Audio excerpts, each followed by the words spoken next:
Initial statement, the White House says, as any father would. Well, honestly, Wolf, I've been a little bit more focused on our healthcare debate today, but it is hard for me to keep track of this ever-widening web of lies that is coming from this administration. What we know is that for a very long time, the White House was not telling the truth about the extent of contacts between the campaign, the highest levels of the campaign, and the Russian government, and they went to great lengths to try to cover it up. The only way this information ever comes out is through disclosures that are made by law enforcement or disclosures that are made by independent media. So I think you're going to continue to find out that the Trump administration has been trying to hide the contacts that they have had with the Russian government, and so none of this should be surprising. Well, you say you're focusing in on health care. There's some concern out there that the president may suspend what are called these cost-sharing subsidies that help millions of Americans get the kind of health insurance that they need. What are you hearing about that? Well, that is what's taking up our time today. We announced a process, finally, a bipartisan process today in the Health Committee that will start to try to bring Republicans and Democrats together to stabilize these markets. And stabilizing these markets includes taking away from President Trump the power to undermine our healthcare system. He has threatened to pull payments from insurance companies, which would cause them to walk away from millions of customers, creating a crisis in our health insurance industry. And we are waiting a word from the president as to whether he is going to take out his anger on consumers and patients all across this country. In the meantime, at the very least, there's good news in that we have started a bipartisan process to try to take away from the president this discretionary power to hurt patients because of how mad he is that his bill has not passed. Well, what do your colleagues believe? Do you think he would actually do that in the coming days? Because he has said, he's tweeted several times, the best thing that he could do is simply let Obamacare implode. Well, he's been engaged in a campaign of sabotage since Inauguration Day. He signed an executive order ordering all of his agencies to undermine the Affordable Health Care Act. He pulled the marketing and advertising dollars. He told the IRS to stop enforcing the individual mandates. So if he were to stop paying insurance companies, it would be consistent with a pretty regular campaign of sabotage. And so we're not expecting anything other than for that trend line to continue, which is why it's really important for us to take away the keys to the American healthcare system from the administration and do that as soon as possible. Let's move on to some other important issues. When asked why President Trump still hasn't signed the Russian sanctions bill, with you and your colleagues in the Senate approved 98-2, the White House pointed to the legal review process that is now underway at the White House, reviewing all aspects of that legislation. You buy that? I'll take the president at his word on this. I mean, this is a complicated piece of legislation, and I expect that he will keep his word and ultimately sign it. Now that we know that the Russians have taken these anticipatory, retaliatory actions, it's more important than ever that we show strength. The reality is that Vladimir Putin is a leader who really only understands strength. He will continue to bully you unless you push back, and the administration wasn't willing to do that, so Congress had to pass a sanctions bill, and I'm going to hold the president to his word that before the end of this 10-day period, he will sign it. Are you comfortable with the way the White House and the State Department are characterizing what they describe as the intent of the sanctions bill, which, as you know, reduces the president's ability to ease sanctions down the road without congressional approval? Well, let's admit that this is a fairly extraordinary piece of legislation. It is not often that Congress takes away from the president discretionary powers on foreign policy, but both Republicans and Democrats are greatly worried that this president is compromised when it comes to his relationship with Russia, whether it be because of revelations that will come out about the extent of his campaign's contacts with Russia or perhaps financial interests that he is trying to hide. So this is an extraordinary piece of legislation. But in the end, the one thing Donald Trump is right about is that it would be better if the United States had a more functional relationship with Russia. I think this shows that we are serious about pushing back against them, and maybe over time it will lead to an understanding between our two countries that we're better off standing down on these escalatory actions. Senator Murphy, when it comes to Russia, do you believe the president is compromised? All of the information I have seen so far suggests that we haven't seen the full story yet of what the Trump administration's and the Trump campaign's relationship was with Russia. I hope, every single day I hope, that we do not receive word that the Trump campaign was actively coordinating to undermine the American election with the Russian government. Unfortunately, as each day goes by, the evidence gets closer to that reality. I'm still hoping that that's not the outcome. All right, Senator, stand by. There's more we're going to talk about. Got to take a quick break. We'll be right back. Foreign Relations Committee, Senator Secretary of State Tillerson today said the U.S. isn't an enemy of North Korea and that they'd like to eventually have a dialogue with North Korea. How realistic is that? I think it's only realistic after we build up a series of multilateral sanctions that brings North Korea to the table. Obviously, China has to be at the forefront of that effort. But I think it's right for Secretary Tillerson to make it clear to the North Koreans that the end result of this crisis does not have to be regime change, that if they are willing to talk to us about curtailing their nuclear program, we can help them with some of their enduring economic challenges. The trouble here, Wolf, is that a diplomatic solution needs diplomatic personnel, and they just don't exist right now at the State Department. We don't have an assistant secretary for Asia. We don't have an ambassador on the Korean Peninsula. We have a Secretary of State who doesn't have experience in this region. So, we need some personnel, high-level experienced personnel at the State Department soon if we want to actually build up that kind of sanctions regime that worked in Iran that could work in North Korea. Secretary Tillerson contradicted what your Republican colleague, Senator Lindsey Graham, said this morning. I want you to listen to this. Take a listen. He's not going to allow President Trump the ability of this madman to have a missile to hit America. If there's going to be a war to stop him, it will be over there. If thousands die, they're going to die over there. They're not going to die here. And he's told me that to my face.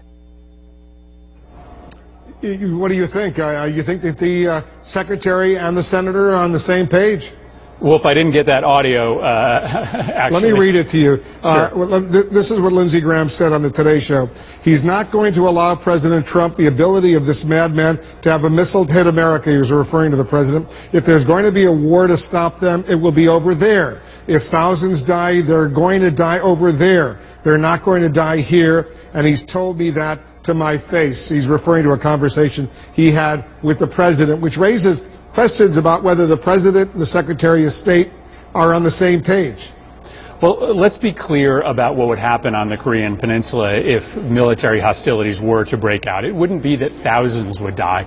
It would be that hundreds of thousands, if not millions, would die. Remember, Seoul itself, one of the biggest metropolitan areas in the world, lies within striking distance of the North Koreans. If we were to try to take out their capacity via military strike, they would obliterate big parts of South Korea. Now, that doesn't mean that you don't make clear that we have the military capability to do that. But ultimately, this isn't just about a few thousand people dying. This could be about hundreds of thousands of North and South Koreans dying. So that's why we have to have a diplomatic strategy here, a defensive strategy that ultimately can work. Senator Chris Murphy of Connecticut, thanks for joining us. Thanks a lot. Coming up, more on today's huge change in the White House story about President Trump's involvement in his son's initial misleading statement about meeting with a Russian attorney.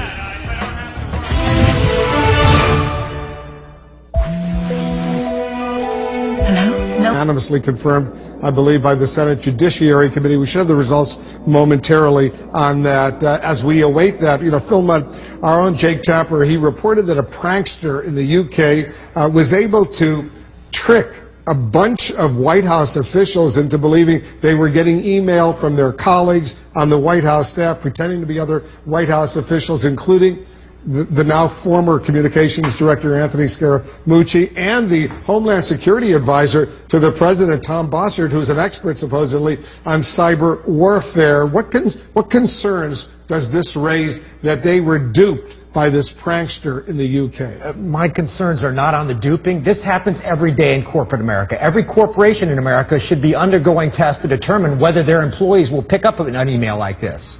I think we have a couple of questions. Number one, I assume you got to hope that people in these positions are trained to look at what we call phishing emails, which is what this is. There's a more significant question. and that is the cyber folks at the White House have a question to answer about when this stuff gets through, is your software good enough to flag it? I think, though, anybody who wants to come and attack the White House better sit back and ask themselves one question. Are you sure, with the quality of some of these emails coming in, that you wouldn't fall prey to the same thing? I fear I would. These guys are pretty good. You know, it's interesting because President Trump and his aides, they constantly mock Hillary Clinton, the Democrats, the DNC for their lack of cyber security. But does this prank that this guy in the UK launched seriously embarrass the White House right now, that they could have been duped along these lines, Mark? Yeah, no, certainly it's embarrassing that they fell for this, but I think Phil makes a very good point. We're all susceptible to this now. It is very high-tech, and they're very clever in how they do it. But it does beg, the question, how did it actually get through the system at that point, and what safeguards are being put in place to prevent it from the future? And we should note, this didn't just happen in the Trump administration. We saw similar incidents like this happen back when President Obama was in office. So this is a greater problem, I think, and really is not a partisan one. All right, the U.S. Senate has just confirmed Christopher Wray to become the next FBI director. Overwhelming vote, 92-5. 92 in favor of confirmation, only 5 opposing. Christopher Wray, the former Assistant Attorney General under President George W. Bush. He worked under James Comey at the Justice Department as well. In private practice, by the way, he represented Governor Chris Christie during what was called Bridgegate, Phil Mudd. 92-5, that's pretty good. Great news, and I think great news for the FBI. You go back just a couple of months, remember, we had news that the President of the United States, President Trump, was going to visit the FBI. He never visited. My friends over there and others saying if he had gone there, it's not because everybody at the FBI loves Jim Comey, many do. It's because the president fired the man responsible for the Russia investigation. I think what Wray has to do is to go into an organization that's been under a lot of stress and say, look, we got a lot of work to do. There's an opioid epidemic in America. There's gang activity the president has talked about. There's a Russia investigation. I'll talk to Bob Mueller. If I were the FBI director, keep your head down. The White House takes headshots. Go low, don't say anything publicly, and keep the business of the Bureau going. And I think the workforce will respond. Will he, he's going to be sworn in by the President, the Vice President, whoever swears him in, so it's probably going to take a day or so. But will he get directly involved under Mueller or helping Mueller in this whole Russia investigation? There's only one key way I think he would be involved. I'm assuming they'll talk within a day of him coming in if they haven't talked already, and that is on the technical side. When you're running this kind of investigation, think of what's happened with the president's son, for example. A lot of technical information, including emails. That requires a lot of manpower. So if Robert Mueller needs anything, he's going to go to the new FBI director and say, I need resources. Beyond that, he should be operating independently. 92-5. That's quite a vote. 92-5, Rebecca Berg. The only votes against 5 Democratic senators, Kirsten Gillibrand, Elizabeth Warren, Ron Wyden, Ed Markey, and Jeff Merkley. They voted against confirmation. But this is a vote of confidence in the president's selection of this new FBI director. Absolutely, and even more incredible, Wolf, when you consider the firestorm that the president sparked when he fired James Comey under the circumstances that he did, and the very tough pushback that he got not only from Democrats but also Republicans, and sort of this high bar that they set at that time for whatever nominee he would select. It's a pretty amazing situation that we're in to see that the president was able to pick a nominee that won such broad bipartisan support. And it's amazing from a political perspective that Democrats decided they weren't going to make this a political issue, that they had enough confidence in Christopher Wray to get the job done. Mark Preston, there was a 98-2 vote in the United States Senate on another issue the other day, the Russia sanctions, Iran sanctions, North Korea sanctions legislation. The president still hasn't signed that into law. What's the problem? What's the delay?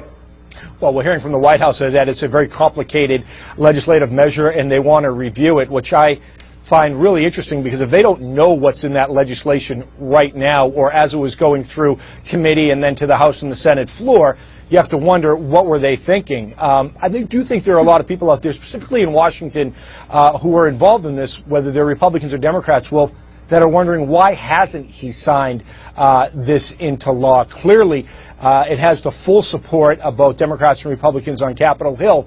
And by delaying it, it only adds more questions than giving us answers about what the next step is going to be with Russia, specifically when we see Vladimir Putin now sending home a lot of our members who work, U.S. people who work over in the embassy in Moscow. Yeah, more than 700 Americans and Russians who work at the U.S. Embassy, Phil, or the U.S. consulates. They're being told by September 1st they're out of there, no more work for them. But the president remains silent. The vice president speaking out very forcefully, others speaking out very forcefully. Why is the president silent, not tweeting on this at all? You stumped the chump on this one. I mean, if he's got to sign the legislation because it's a foolproof majority from the Hill. If he sends it back, which he won't, they're just going to vote him down. I think, to give the White House credit, there's an additional angle here, which we've seen in the past 48 hours. That is the Russians coming out with some pretty aggressive actions. If you're on the National Security Council in the White House, you have to be sitting out saying, are we sure we understand every implication from the Russian side as soon as the president puts his signature on there? There's got to be a lot of coordinating with State Department and the White House about what happens after the president signs. All right, there's more news we're following. Everybody stay with us. We're going to be about to get some more reaction. Today's big flip-flop over at the White House after weeks of denying President Trump's involvement in his son's initial misleading statement about a meeting with the Russians last year at Trump Tower during the campaign. The White House press secretary now says the president, quote, weighed in as any father would. And Democratic Senator Chris Murphy of the Senate Foreign Relations Committee, you see him there live. He's about to join us. Lots to discuss. We'll be right back. Choose to go. Lawyer, does this new revelation create any legal problems for the Trump team? Waiting game. Vice President Pence says President Trump will sign the Russian sanctions legislation into law soon. Vladimir Putin already is retaliating. Expelled U.S. diplomats are packing up to leave Russia right now. Why has the president waited 5 days to act, and how much longer will he delay? And military options. Senator Lindsey Graham says President Trump has told him there will be war with North Korea if it continues developing missiles and nuclear weapons to hit the United States. So why is the Secretary of State telling North Koreans, quote, we are not your enemy? I'm Wıll Blitzer. You're in the Situation Room.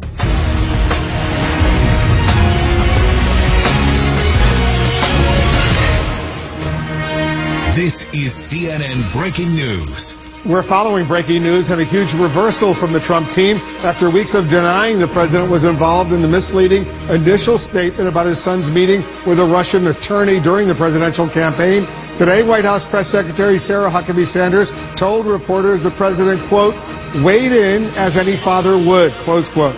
That undercuts repeated denials from the president's personal attorney and raises serious questions about whether members of the Trump team and even potentially the president himself could be in some sort of legal jeopardy.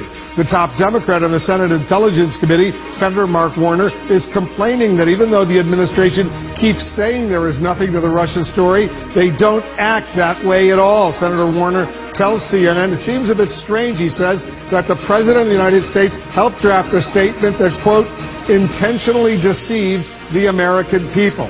We're following all of the conflicting signals also coming out of North Korea right now. Senator Lindsey Graham says President Trump told him war with North Korea may be inevitable. Graham also says the president told him if thousands are going to die, it will be, quote, over there. But just this afternoon, during an extremely rare news conference, Secretary of State Rex Tillerson said the U.S. does not want regime change and told the North Koreans, quote, we are not your enemy. We're covering all of that, much more this hour with our guests, including Senator Chris Murphy, a key Democrat on the Foreign Relations Committee. And our correspondents and specialists are also standing by. Let's start with our senior White House correspondent, Jeff Zeleny. Jeff, tell us more about this afternoon's big flip-flop about the president's involvement in his son's initial statement on that controversial Russia meeting at Trump Tower in New York last year. Good evening, Wolf. We have heard repeatedly from the president's lawyer that the president, in fact, was not involved in shaping that initial statement. In fact, he did not know about the meeting until the New York Times was on the verge of reporting it. But today we are learning something entirely different. At the White House press briefing earlier this afternoon, White House Press Secretary Sarah Huckabee Sanders said the president weighed in. She said, like any father would. New questions tonight for the White House over President Trump's hands-on role crafting an explanation of his son's Russia meeting during the heat of the 2016 election. The president weighed in as any father would based on the limited information that he had. The White House acknowledging for the first time the president helped write a statement about a meeting that his son, Donald Trump Jr., son-in-law Jared Kushner, and campaign chairman Paul Manafort had with a Russian lawyer and 4 others in Trump Tower. Press Secretary Sarah Huckabee Sanders responding to a Washington Post report that said the president dictated that misleading statement. He certainly didn't dictate, but, like I said, he weighed in, offered suggestion like any father would do. But those words directly contradict the president's own lawyer, who insisted Mr. Trump didn't help write the statement, saying the meeting was about Russian adoption, with no mention of accepting dirt on Hillary Clinton's campaign. I wasn't involved in the statement drafting at all, nor was the president. I'm assuming that was between Mr. Donald Trump Jr., between Don Jr., and his lawyer. I'm sure his lawyer was involved. That's how you do it. Attorney Jay Sekulow, who's representing the president in the Russia investigation, said it again and again last month on television. The president had no role. But I do want to be clear that the president was not involved in the drafting of the statement and did not issue the statement. It came from Donald Trump Jr. The statement was drafted aboard Air Force One on July 8th, as the president flew back to Washington from the G20 summit in Hamburg, Germany. Initially, the meeting was described like this in a statement to the New York Times. We primarily discussed a program about the adoption of Russian children that was active and popular, but it was not a campaign issue at the time, and there was no follow-up. Yet only days later, the real purpose of the meeting became clear when Donald Trump Jr. released emails showing it was part of Russia and its government support for Mr. Trump, from officials trying to take down the Clinton campaign. The president's son replied, "If it's what you say, I love it." Tonight, it's the latest case of conflicting signals as the White House tries to move beyond the cloud of the Russia investigation. But the questions put the new White House press secretary back on defense. The statement that was issued was true and there were no inaccuracies in the statement. I think what the bigger question is, everybody wants to try to make this some story about misleading. The only thing I see misleading is a year's worth of stories that have been fueling a false narrative about this Russia collusion and based on a phony scandal based on anonymous sources. And I think that is, if we're going to talk about misleading, that's the only thing misleading I see in this entire process. Leading Republicans see it differently on Capitol Hill, where 2 investigations are underway into potential collusion between the Trump campaign and Russia. I don't know what role the president played, if any. Here's what I would suggest, that when you put out a misleading statement, it's going to be hard to convince people to stop looking at other things. And that comment there from Senator Lindsey Graham, Republican of South Carolina, echoes concern from other Republicans, Wolf, because it goes to the credibility of the White House. Now, all of this happened on Air Force One on July 8th, flying back from Hamburg, Germany. I was one of the reporters on that flight, Wolf, and it was about an 8.5-hour flight or so. And I am told by people on the flight that for a good share of it, the president's daughter, son-in-law, and a couple top aides were huddled with him in his office aboard Air Force One, crafting this statement. It went out, and then the plane landed back at Andrews Air Force Base about 8:30 or so, Wolf. 4 hours earlier, the New York Times story had already come out. And of course, in the coming days, we learned more and more about that meeting.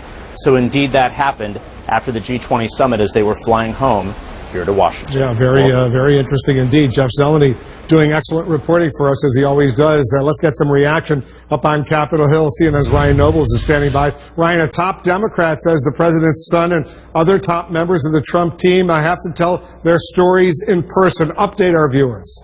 Yeah, that's right, Wolf. We talked one-on-one with Senator Mark Warner of Virginia. He's important in this process because he is the vice chair of the Senate Intelligence Committee. And he told me that if the president played any role in crafting a statement that turned out to be purposely misleading, it is a serious problem. This administration continues to say, particularly vis-a-vis Russia, there's nothing there. Yet they don't act that way at all. And what we have here is where earlier statements have said the president was not involved at all. Now it appears he actually drafted the language in a way that intentionally deceived the American people, because we clearly found that the facts were not as the president laid out, that this was a meeting that was about Russian efforts to try to influence the campaign and try to provide information about Hillary Clinton. And from Warner's perspective, this steps up the need for the Senate Intelligence Committee to hold interviews with not only Donald Trump Jr., but with Paul Manafort and with Jared Kushner, who is yet to speak to senators specifically. Listen to what he told me about that. We've got a lot more questions for people like Jared Kushner and Donald Trump Jr. that we're going to want senators involved in the questioning, not just staff. So more to come. So do you expect then Donald Trump Jr., Paul Manafort, Jared Kushner, all three of them, do you expect them in front of your committee? I don't see any way that some of the principals, and there are a series of other individuals who've been affiliated with efforts involving the Russians, they're all going to have to come and appear in person before the senators. Now, Senator Warner did not say whether or not those appearances would be in public or behind closed doors. He said that could still be negotiated. But, Wolf, it's important to point out that I asked him specifically how Senator Richard Burr, who is the chairman of the committee and a Republican, feels about this. And he said he has made it clear to Senator Burr that if these interviews don't happen, this won't be something that the entire committee can sign off on when the final report is issued. So he's left very little room for negotiating. Wolf. All right, Ryan, thanks very much. Ryan Noble's up on Capitol Hill. Our Justice correspondent Pamela Brown has also been working her stories. Pamela, the story here keeps shifting, and it's significant. What are you hearing, first of all, from your sources about how that first statement attributed to Donald Trump Jr. was crafted? Well, we've learned, Wolf, my colleagues and I have spoken with several people familiar with the statement's crafting, and we've learned that even before the G20 summit, both Jared Kushner's team and Don Jr.'s legal team felt the strategy should be a detailed account about the Trump Tower meeting with the Russian lawyer. And then it appears the plan changed aboard Air Force One on the trip back from the G20. Now, the degree to which the president was involved, what exactly he knew at the time, and who else was involved in this initial misleading statement varies depending on who you speak with. We've been told that some of the president's closest aides, as we heard Jeff Zeleny report there, helped strategize on this response. Now, as we have previously reported, anyone involved in crafting this statement, including the president, could have legal exposure in the special counsel probe into Russia's interference in the election. So I can bet, Wolf, that Robert Mueller, who is, of course, leading that probe, is very interested in and who is crafting this statement. I want you to stay with us. I want to also bring in our other specialists. And Phil Mudd, your reaction to these latest developments, because these twists and turns are dramatic. Well, in some ways, they're not twists and turns. Let's go to the start of the administration. We have an administration that hates leaks. Let me give you two kinds of leaks because you're going to hear a lot of confusion about this. One is a leak that reveals national security information, for example, operational information about ISIS. The second is a leak that is not national security but is highly embarrassing. We started down this path with a leak that revealed that General Flynn had misled the vice president about his conversation with Russia. Fast forward 6 months, we have yet another leak that says that initial claim that this was about adoptions, that meeting between the Russians and Don Jr. wasn't accurate. I can see why the White House doesn't like leaks, but what they're going to tell you is that this is about national security. It's not. It's because the press is finding out dirt that indicates that there's a huge air gap between what they say and what the truth is. We're finding that out starting with Flynn and going to today. You know, Rebecca Berg, let me play the clip. This is Sarah Huckabee Sanders, the White House press secretary, confirming that the president was involved in that initial statement. The statement that Don Jr. issued is true. There's no inaccuracy in the statement. The president weighed in as any father would based on the limited information that he had. That's very different than the statements we got from the president's personal lawyer at the time. Jay Sekulow said the president didn't know anything about this and wasn't involved in drafting that statement. And so you have two potentially troubling explanations for why Sekulow went on television and said what he said. The first could be that he wasn't telling the truth, which of course would be problematic for obvious reasons. The second possibility here is that Trump's legal team, including Sekulow, were not fully informed, were not fully engaged before he went on television to try to represent what the president had been doing. That would also be problematic. So no good answer here really for the administration. But certainly if I were Donald Trump's counsel, it's troubling for them that he would have been engaged in this process at all. I mean, it really harkens back to what we saw with the president and Jim Comey when he was speaking with Comey about the ongoing investigation, when he should have been just separating himself as much as possible from that process. We're seeing this again because this is all very personal for the president, and he's having trouble not seeing it as such. You know, Pamela, based on everything you're hearing from your sources, how problematic potentially is this for the president? Well, it certainly could be problematic because, as we previously reported, Robert Mueller, who's leading the special counsel probe, is looking at the obstruction of justice angle of this. And so, of course, if the president was involved in potentially crafting a misleading statement, then what Robert Mueller would want to find out is, was this part of a cover-up? Was this part of an obstruction of justice aspect of the investigation? Now, the argument legally could be made that you can't obstruct justice when you're releasing something to the press, to the media. This is not having to do with the investigation. But then on the flip side of that, the argument could be made, perhaps you're trying to mislead the lead investigator, which would be Robert Mueller. So all of this could be taken into account and something that could be of interest to investigators. And to Phil's point, you know, the leaks that are coming from the White House, I think, are more of a symptom than the actual disease, because it is so much harder than it should be, Wolf, to get to the truth. Either the president was part of crafting the statement or not. And you hear the lawyer coming out a few weeks ago saying he wasn't involved at all, and now we heard from the White House that, in fact, yes, he did weigh in. What is the truth? Why is it so hard to get to the truth? Because this is going to be potentially, Mark Preston, an issue that Robert Mueller, the special counsel, is going to have to face. Maybe he's already dealing with it even as we speak, he and his team. What are you hearing from your various sources about this late-breaking development? Well, a couple things. Not only Robert Mueller, but what we're seeing up on Capitol Hill, too, and they're actually being very public about it, is that when they see a misdirection by the White House or any kind of evidence that they may be trying to cover things up, they are going to try to investigate it even further. I really do think that this is damaging, not only for the president when it comes to this issue, this specific issue component of the Russian investigation, but anything going forward, because if you are Robert Mueller, if you are the investigators on the Senate Judiciary Committee or the Senate Intelligence Committee or the House Intelligence Committee, it's just going to force you to think even deeper about what else they may have tried to misdirect on. And that is a very precarious position to be in if you are President Trump, specifically when we saw him, Wolf, say just a few weeks ago, basically sent out a warning to Robert Mueller saying, you better not look into my family's finances. Again, all you're doing is baiting Robert Mueller to do that.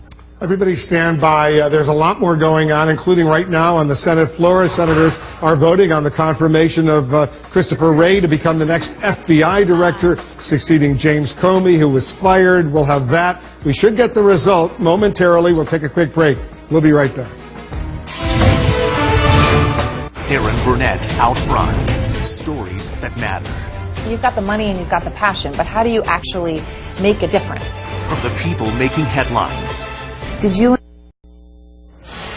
So in response to that, the acting administrator of the Drug Enforcement Agency sent an email to all of his agents that reads, in part, in writing to you, I seek to advance no political, partisan, or personal agenda, nor do I believe that a special agent or task force officer of the DEA would mistreat a defendant. I know that you would not, so why do I write? I write to offer a strong reaffirmation of the operating principles to which we as law enforcement professionals adhere. I write because we have an obligation to speak out when something is wrong. That's what law enforcers do. I'm Brooke Baldwin. Thanks for being with me. The Lead with Jake Tapper starts now. A major admission from the White House just now. President Trump, quote, weighed in on that misleading statement from Donald Trump Jr. about his meeting with the Russians. The lead starts right now. Amid all that, one lawmaker's searing indictment of his own party, Senator Jeff Flake speaking his mind and then some, railing against President Trump, saying his GOP colleagues are in denial. But will Flake's words lead to any real action? Senator Flake will join us live this hour. Two potentially explosive crises overseas. One, a stark warning of war, as Senator Lindsey Graham paints a terrifying picture of the dwindling options with a nuclear North Korea. Then, what in the world is Russia up to near the border of several NATO countries, and why is Putin stockpiling so much military gear there? And then, is this the ultimate fake news tale?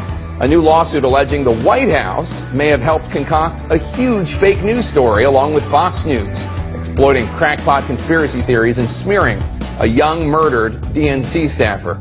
But can the details of this lawsuit be believed? This is CNN Breaking News. Welcome to The Lead, and we begin with breaking news in our money lead from Wall Street. Let's take a live look at the big board where the Dow Jones Industrial Average closed just shy of an all-time high of 22,000. The Dow, as well as the NASDAQ and S&P, has hit record highs in July despite turmoil in Washington and international tensions. Excuse me. The president tweeted about the Dow this morning saying, quote, stock market could hit all-time high again. 22,000 today, was 18,000 only 6 months ago on election day. Mainstream media seldom mentions, exclamation point. And that brings us to our politics lead. In the former Soviet Republic of Georgia today, Vice President Pence promised that President Trump would sign into law very soon the tough new sanctions on Russia that Congress passed overwhelmingly and delivered to the White House last Friday. And in a further sign of our commitment, very soon President Trump will sign legislation to strengthen and codify the United States sanctions against Russia. Pledges like that notwithstanding, Senate Republican sources tell me that they are concerned that President Trump might not sign the sanctions into law, though their worries are assuaged given the fact that they have enough votes to override were the president to veto the measure. And even if the president does nothing at all and just lets the bill sit, it will become a law in 10 days automatically. The president's seeming ambivalence on the Russian sanctions is intriguing, coming alongside a deafening silence, as it does, from President Trump about Moscow's recent retaliation to those same sanctions. President Vladimir Putin's order that the U.S. eliminate 755 staffers from the U.S. diplomatic mission there, the most aggressive move by the Kremlin against Washington since the final years of the Cold War. In the past few days, since the move by Putin, the president has had plenty to say about the news media, about Republican senators, about Democratic senators, and more. But the president has had nothing to say publicly about Putin or that move. Nor has the president had anything public to say today about a different Russia-related story. The Washington Post scoop that President Trump, quote, personally dictated that initial misleading statement from his son Donald Trump Jr. when first asked about that June 2016 campaign meeting with the Russians.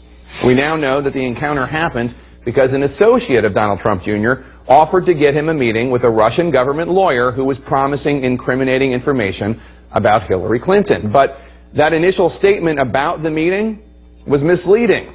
It suggested that Trump Jr. and the lawyer had, quote, primarily discussed a program about the adoption of Russian children, unquote. Now, that statement did not mention the purpose of the meeting and had to be updated after the New York Times obtained more evidence about the meeting and offered many more details. The Times had reported, of course, that President Trump personally signed off on that misleading statement, which at the time, one of the president's attorneys told me was not true. The New York Times also reporting that the president personally signed off on the original statement that Donald Trump Jr. issued on Saturday, that one that required a follow-up clarification because it didn't disclose the idea of opposition research. Yeah, that's not true. First of all, the president did not sign off on that statement. The statement was issued by Donald Trump Jr. The president was on the return from his trip to the G20. Again, these are stories that are out there. People can say anything they want, but the fact is that's just not true. Today, however, we found out from the Post that the president did more than look at Don Jr.'s misleading statement. He dictated it against the advice of his advisors, who favored a fuller disclosure about the meeting, suspecting that all the information was going to come out anyway, which it did. Now, asked for comment just a few minutes ago, the White House press secretary acknowledged what the president's lawyer denied, acknowledging that the president did play a role in the drafting of that misleading statement. The statement that Don Jr. issued is true. There's no inaccuracy in the statement. The president weighed in as any father would based on the limited information that he had. To be clear, of course, the statement that Don Jr. issued, that was dictated by the president, according to the Post, was misleading. It did not even remotely acknowledge the purpose of the meeting, which was Donald Trump Jr. wanting to meet someone billed as a Russian government lawyer with one specific purpose: to obtain dirt on Hillary Clinton. A meeting attended, by the way, by Jared Kushner and campaign chair Paul Manafort. Now, you as a citizen, you should expect a much higher standard of truth than the one that the White House press secretary just enunciated. If a meeting takes place so campaign officials can get dirt on a political rival from the Russian government, describing that meeting as being about adoption and not mentioning the purpose of the meeting, it's not true. It's inaccurate. It is so misleading as to be a lie. And you, as a citizen, you have every right to wonder, why would the president hide the truth and be inaccurate about this? Why would he want to hide from you the facts of this meeting, which they insist was innocent? And, as always, What does any of this have to do with making America great again? So how does the president's just weighing in, as we learned today, square with what we've been told in the past about the formulation of that initial misleading statement? CNN's Jim Acosta is looking into this evolving storyline from the White House. Yes, the White House said the president was involved in the crafting of a misleading statement that initially obscured the true nature of his son Donald Trump Jr.'s meeting with a Russian lawyer during the campaign. There's no inaccuracy in the statement. The president weighed in as any father would based on the limited information that he had. The questions came after a Washington Post story reporting that the president dictated the statement released July 8th for Trump Jr., then inaccurately claimed the meeting was focused on Russian adoptions. We primarily discussed a program about the adoption of Russian children that was active and popular with American families years ago and was since ended by the Russian government. 3 days after that statement, Trump Jr. released 4 pages of his own email showing the Russian attorney planned to provide information that, quote, would incriminate Hillary and her dealings with Russia and would be very useful to your father. Talking to reporters on Air Force One the next day, the president was still talking up the adoption explanation, saying they talked about the adoption stuff, which was actually a big thing at the time, but nothing happened. A story he was still using at a news conference the following day. I guess they talked about, as I see it, they talked about adoption and some things. Adoption wasn't even a part of the campaign.